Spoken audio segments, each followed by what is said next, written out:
We think women need to talk more openly about money because money really matters. It shouldn't be embarrassing or confusing. Join the conversation. We'll be discussing a whole range of topics which will help you get comfortable with your finances. Money Matters, brought to you by AJ Bell. Hello and welcome to the Money Matters podcast. I'm Danni Hewson. And I'm Laura Suter, and on this episode we're going to be tackling the topic of divorce. Yeah, it is a subject that's been mentioned by a number of our guests in previous podcasts, and it's something that particularly resonates in January because this is when we're recording the episode, and it's the month when solicitors say they get the highest number of new people coming to them. Christmas, of course, can be incredibly stressful, and you end up spending quite a lot of time together and maybe deciding that you no longer want to spend time together.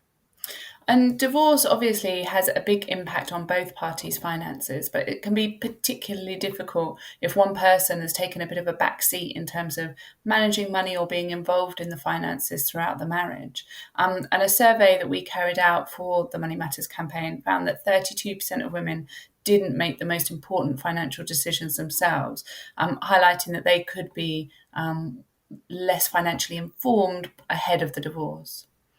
Now, over the last few months, we heard from Rachel on our pension special, and she told us that after her divorce, she found that she was financially invisible because all of the household bills had been in her husband's name, and it made starting over really difficult. I've also been speaking to another Money Matters subscriber about her divorce, and she had huge issues just freeing up cash in order to pay the solicitor's fees because she had a number of ISAs. She didn't want to cash those in because she wanted to keep hold of those tax benefits. And there are so many issues to consider when going through a divorce, and it can seem quite complicated and really overwhelming. And so we've drafted in Fiona Sharp, who's a chartered financial planner at Verve Financial, but she specialises in giving financial advice to people going through that process of divorce, and she's got some top tips. First thing is not to ignore anything. Take account of pensions if you can. I totally understand that if you've got children, you would want to concentrate on, having a good home. But keep an eye on your long-term financial planning as well. But before we hear more from Fiona, let's hear from Sara Davison, the woman known as the divorce coach. She's made it her mission to really help people deal with a breakup of relationship after going through her own very painful divorce. Sara, for you, talking about divorce, helping people through divorce, you do that because you have experience yourself. You went through your own very difficult divorce. What happened? Yes, so I went through my own divorce about 12 years ago now, Danni. It was a while back, but it hit me like a freight train. I didn't see it coming. I'd only been married for about 3 years at the time. My son was 1 year old, and I had a business with my ex, so I worked with him every day. We had staff. It was a big deal to suddenly find out that he no longer wanted to be married to me. And I was absolutely floored by it, devastated, did all the ugly crying on the bathroom floor and all those things that you do when you're just in that utter turmoil of shock and horror. And overnight, I lost the father of my child, who I thought was my best friend, my business partner, and I became a single mum, and suddenly my world and my future was so uncertain. So having been to rock bottom, having experienced that absolute trauma and pain, and I don't know if you know, Danni, or your listeners know, that divorce is actually known as the second most traumatic life experience we go through after death of a loved one. So if you've never been through it, I think people look at it and go, yeah, that must be tough. But when you're in it, it's like, oh my goodness. So having been through that experience myself, and at this point, I have been coaching for about 15 years. And I thought, right, well, if I'm struggling to cope, how does everybody else struggle to cope? I'm trained in emotional state management here, and I'm struggling. So I basically combined my coaching skills and everything I'd learned with the situation I was in and the divorce process, the legal jargon, the heartbreak, the betrayals that I sort of was dealing with, and created a program to get me through. And that's really now what I share with everybody else, because I realized that, you don't have to go through that pain in the way that I started out on that journey, because there are things you can do to dial down the intensity of the negative emotions and speed up that journey, and make it just a little bit more comfortable, I guess. And when you're dealing with all of that, but you're also trying to, deal with your finances as well, put yourself in a position where you're not only looking after yourself emotionally, but you're looking after yourself financially. That's got to be incredibly hard to be trying to make those decisions at that time. Well, this is the thing with any divorce, you're forced into making, big life-changing decisions at a time when you are really not capable of even deciding what to wear in the morning. I mean, it is literally your decision-making capacity is much reduced with the amount of stress and overwhelm in a lot of those cases. So yes, and also financially, it's incredibly scary because you don't know what you're going to end up with. And you don't know, then suddenly that pressure of having to be self-reliant, of maybe having to to now fend for yourself. So if you're not working, I know a lot of my coaching clients gave up work to look after the kids, and now they're being forced to think, right, okay, I'm going to have to get back out there, but I've been off the career ladder for a while. They're not sure. Maybe a lot of my clients have never invested their own money before, so even if they do have some money from the divorce coming in, what do they do with it? How do they manage it? And how is that going to help them moving forward? So that's where, this podcast and advice on money comes in to be extremely important in those times. So you now help a lot of people. I know you've got a lot of other coaches that you've trained up to help as well. But one of the things a lot of women, a lot of people say they find when they're going through divorce is that they don't have someone to talk to. They can't find the advice that they need.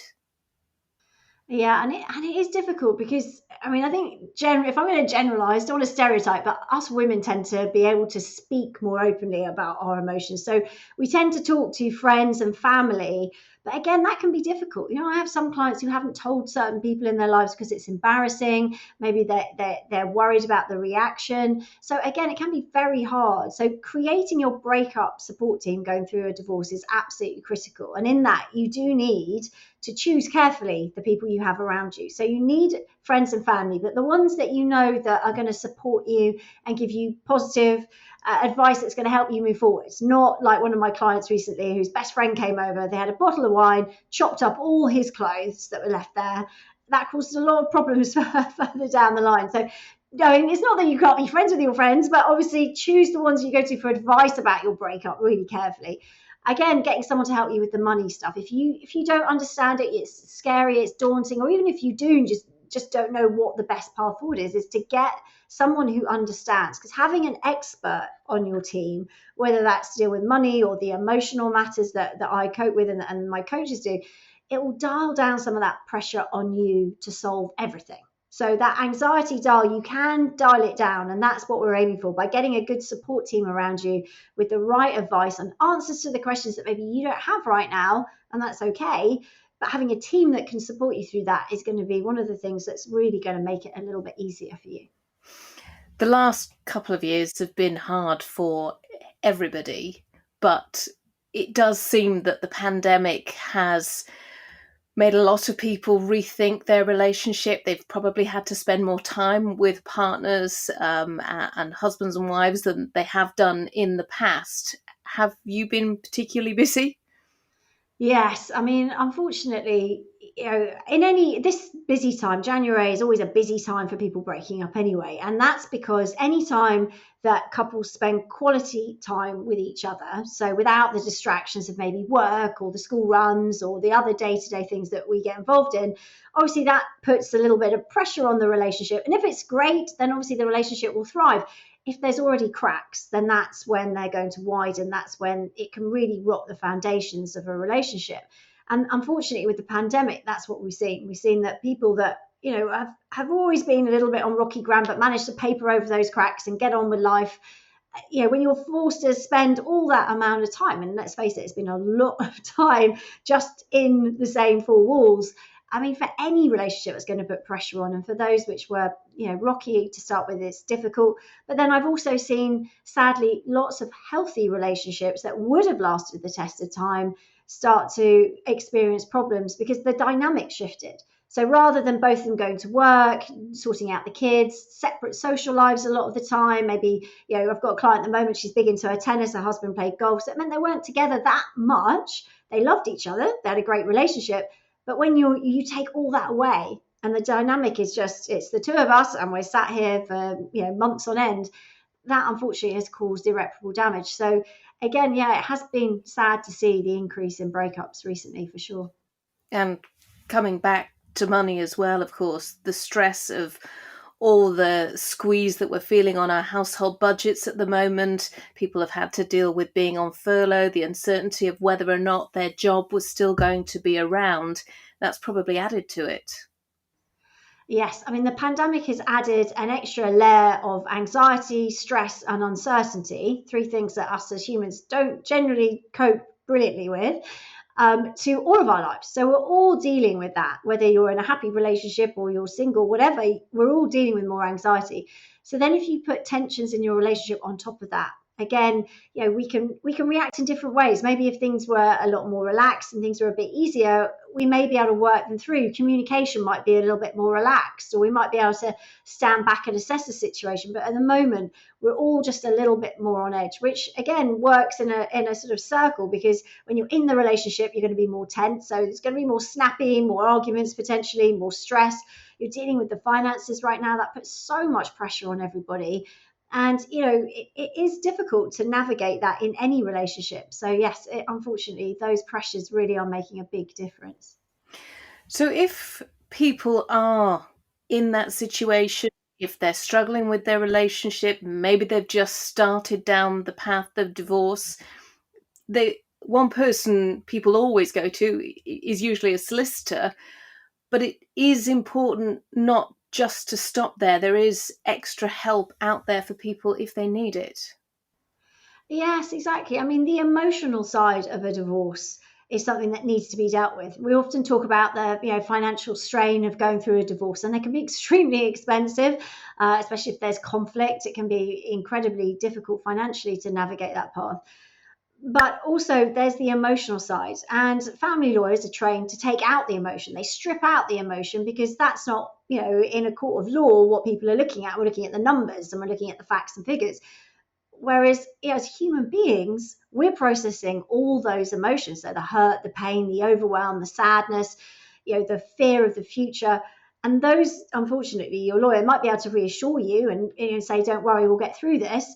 But actually, getting professional help from a coach or a therapist, someone that really understands those aspects, will help you to cope better and also make better decisions about money and the children and the house, because you won't be so emotionally involved, which again can influence your decisions at such a critical time.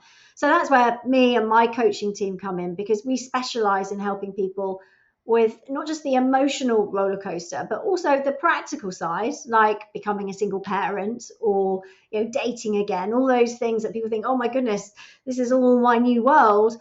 Well, there is help out there. So don't be afraid to ask. There's free help as well. Obviously, I've got my podcast, Heartbreak to Happiness. So there is a lot of free help and advice as well. But if you do want tailored approach, there are coaches who can help you through that too. And I know a lot of women that have been through divorce say sort of once bitten, twice shy. And the idea then of having another relationship, but more putting your finances back in the same basket with somebody else again is just something that they don't want to think about. How have you found it all? Well, I think the important thing for everybody is that you've got to go at your own pace and you've got to listen to your instincts and trust what it's telling you. A lot of the trust issues, which you rightly picked up on there, Danny, people are scared to trust again, especially when, you've been hurt, especially when someone's done something and hurt you. That can be really, really difficult to manage. So it's not about though trusting somebody else. It's not about giving your trust away, because someone has to earn that trust from you. So I think that's important, and you shouldn't do anything, if you feel pressured. I'm the patron of a domestic abuse charity called the Dash Charity, and financial abuse right now again is very controlling over your finances, what you spend, what you do with it. Again, this is something we've got to be increase awareness of, because I don't think there's enough awareness out there that someone controlling your money is not okay. But I think the important message here is that it's about learning to trust yourself to make the better decisions. So, learning to trust yourself to pick a good partner for you, to see if there are any red flags, to see if there are any warning signs that maybe that is financial abuse or emotional abuse, that you're feeling controlled, listening to your own instinct. So it's not necessarily about, well, I don't want to trust anyone. It's about building up the tools so that you can learn to trust yourself and therefore make those better decisions. Sara, it's been lovely to talk to you. Thank you so much for your time. No, thank you for having me, Danni. I've really enjoyed it. Now, we decided to talk about divorce in this episode because, as we say, we'd heard from a huge number of women since we launched the Money Matters campaign, and all of them said for them, when they'd gone through their divorce, they'd been rather caught out. They'd not thought about the financial issues which might come up before the relationship broke down, or what might happen if their life took on a different path to the future that they had mapped out. And they also said that trying to make those financial decisions when emotions are running really high is extremely difficult. So we've been chatting to Fiona Sharp from Verve Financial, and it's her job to help people navigate this particularly tricky journey. And we've been asking her what the big issues are that people should be aware of. So Fiona, you help lots of people to navigate the financial side of getting divorced, which must be such an interesting job, but also pretty challenging. But what's the typical woman or case that you deal with? I suppose there's no typical, because we try and treat every person individually.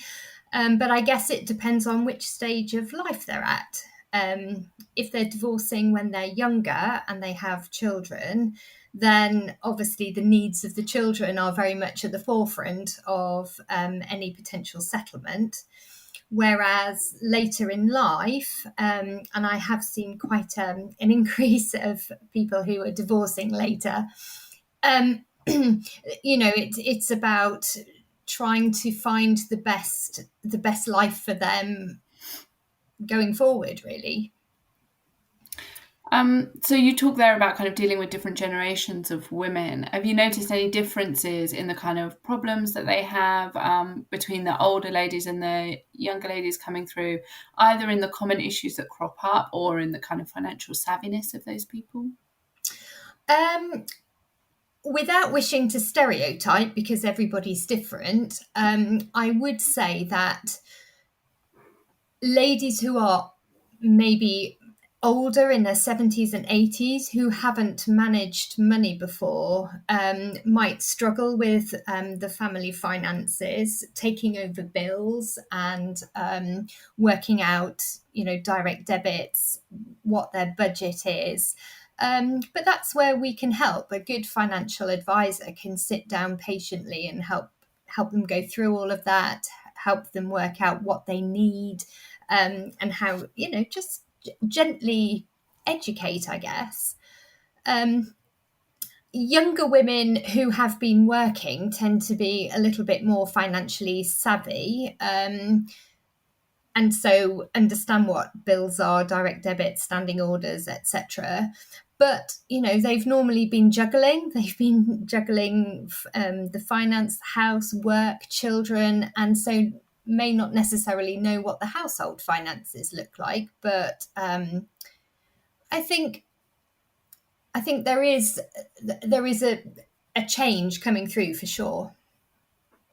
And so what are some of the most common financial mistakes that women particularly make when they're going through that divorce process? Because the whole process must feel very overwhelming. So to keep track of all parts of that must be pretty tricky.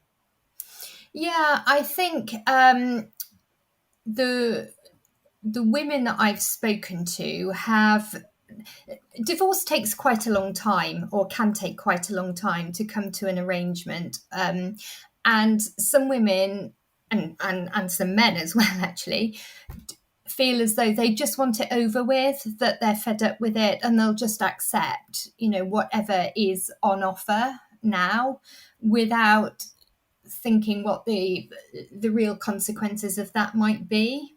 So I know, a good family lawyer and a good financial advisor will try and persuade people to be patient and just to sit it out just a little bit longer, to make sure that the settlement that they're achieving actually does meet their needs.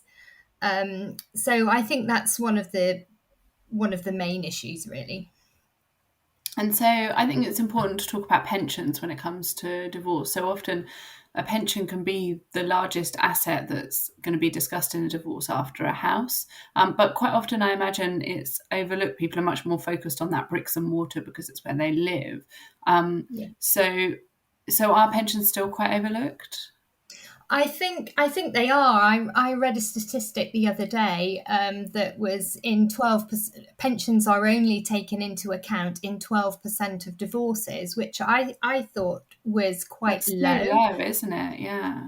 Yeah, but I think I work with a lot of family lawyers who do discuss pensions, and so that I think that the tide is definitely changing. I think the reason that they're overlooked is for lots of that there are lots of reasons why pensions might be overlooked. People can be quite possessive about the pension that they've built up over time. If you are with If the kids are going to be living with you, then you're probably more focused on where you are going to live, understandably. Pensions are complex and technical, and trying to get your head round some of the calculations that are needed. Most people are just, what does all this mean? And so I think sometimes it's just easier to offset the pension against the house.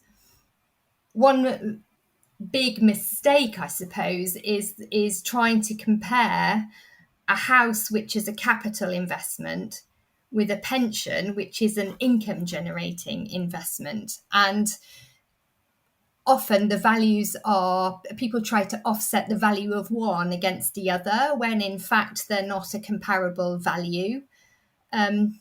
So I can understand why people want to set them aside, but it's really important that they are included. And as part of that divorce process, there has to be kind of full transparency about all of the finances.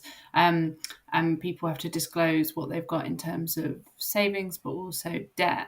So quite often, I don't know, how often do you come across a case where that process then reveals either hidden savings or hidden debt that's been kept from the other partner?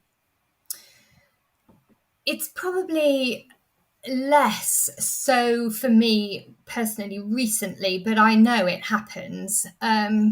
One of the reasons that people are encouraged to give full and frank disclosure is because they have to sign a consent order to say that they've done that, and if they haven't, they could potentially go to jail, which sort of does galvanize some people into full disclosure.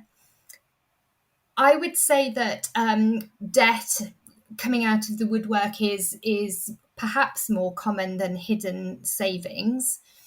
But there are ways of tracking things down. If you have a suspicion that your ex has been accumulating assets elsewhere, then there are always forensic accountants who can look at the situation for you. One thing that does crop up a fair bit, actually, is unknown tax bills. So if you're in business with your spouse, and the tax has always been covered by the company accountant, and then you separate, you might find that the tax situation you're suddenly very much on your own with HMRC. And I've seen quite a few people have tax bills suddenly arise that they weren't previously aware of. So I would say that's one issue to definitely keep tabs on. Yeah, that's so interesting. I hadn't really thought about that, but you can definitely see how that would occur.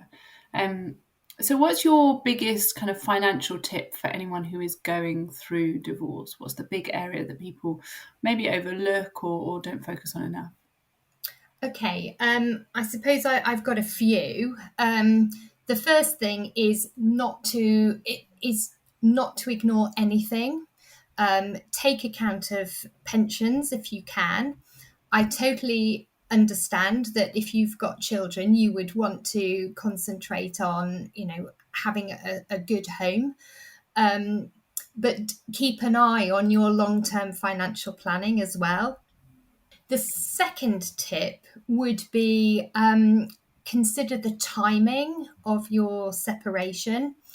Obviously, if there are safety reasons why you need to leave the family home and leave quickly, then you have to leave as soon as you need to. However, if you're on, reasonably amicable terms with your soon-to-be ex, then if you can separate in the new tax year, if your finances are complex and you have other assets, not just your main home and your pensions, so if you have rental properties or if you have shares or other investments that you need to transfer between you, then try and separate in the new tax year if possible, because you are allowed to still transfer assets between spouses for capital gains tax purposes within the tax year of separation. If you suddenly decide to leave in March, then you may only have a few weeks to resolve your whole tax situation. So if you can, if it's practical to do so, I would try and see whether that timing is practical. My third tip would be that if you feel that you're not comfortable with the people that you're working with, then it's really important to perhaps change. If you're not happy with your financial advisor or your lawyer or your mediator, it's okay to find somebody that you feel happy with. Going through a divorce, I think, is traumatic enough without feeling that you're not getting the support from the professionals that you're working with. And everyone who works in this area should have a good team around them. So if you should be able to get the support that you need and in the way that you would like it. There's some great tips there, thank you. And so I guess if anyone wants to find a bit more information, or are there any good sources out there of kind of easy to understand information? There's a really good website called Advice Now, actually, and they have a whole range of downloadable guides, which are written in plain English, and they cover quite technical subjects like pensions and divorce, what to do if you don't have a lawyer, what to do if you don't have a lawyer but your partner does, and there's lots of really great advice on that website. The resolution website is also a really good source of information for all sorts of different aspects of divorce, including child safety, domestic abuse, but also it's a really good way of finding the right professionals to help you. There's a search facility, so you can hopefully find a resolution lawyer or financial advisor to help you in your area. Perfect. Thank you so much for joining us today. It was really helpful. No problem. Some really great tips from Fiona Sharp. And the one thing that all the women that we've spoken to who have gone through divorce have said is that it's dealing with the emotions and trying to deal with the finances at the same time are really difficult. But also, they just not considered a lot of the issues when they were setting up their financial journeys with their partner, and it just made it so hard. And it's just totally understandable, isn't it? You don't set out in a relationship to think that it's not going to. I mean, I don't really like the word fail, but you don't think about the fact that you might get divorced when you're getting together. And I think, like so many things, you can kind of drift into habits of not being so engaged with finances. And then divorce itself, it's like so many big life events. You've never gone through it before. You don't know what you're doing. You don't know how to navigate it. And you have to kind of learn as you go. And so you can totally understand, to Fiona's point, of like some things being lost and some actually really valuable financial aspects kind of getting lost in that entire process, as lots of people are probably kind of a bit cluelessly bumbling through it, and hoping for the best and relying on experts to tell them what to do. I have a lot of friends who, strangely, have just started to go through the divorce process or got divorced over the last year. And the one thing that they've said is that they've just felt really isolated, that they've wanted to have conversations with people who've been in the same boat or just to get some advice. And they've really struggled to find that place to go through because they're feeling so vulnerable. They're feeling crazily, they feel silly. They feel like they've brought things on themselves. And that's absolutely not the case. And so hopefully a lot of Fiona's tips in there and some of the resources that she pointed to at the end will be really helpful for people as well as this podcast. But that's all we've got for this episode of Money Matters. And if there's any topics that you want us to discuss in the future, then please do get in touch. You can email us at moneymatters.ajbell.co.uk. And you can also follow us on social media. Our Instagram tag is AJ Bell Money Matters, or do leave us some feedback wherever you get your podcasts from. And also, if you've come across this podcast through one of your podcast apps, there's actually a whole host of other content that we produce as part of the Money Matters campaign. And you can sign up to a newsletter to get all of those updates. So if you go onto the AJ Bell You Invest website, and you'll find Money Matters content there, and you can sign up to more of this great stuff. And as we've always said, look, this is about starting a conversation about your finances, whatever stage in life that you are at. And hopefully from our conversation, maybe you'll start having your own conversations. And as we say, we'd really like to share them with you. Thanks for listening. Before you go, please remember this podcast is for educational purposes, and the views expressed don't necessarily reflect those of AJ Bell. The podcast isn't telling you whether certain investments are suitable or not. And don't forget that the value of investments can change, and you can lose money as well as make it. It's also important to remember that tax rules apply, and that the way an investment performed in the past may not be the same as how it behaves in the future. If you want help, go see a qualified financial advisor.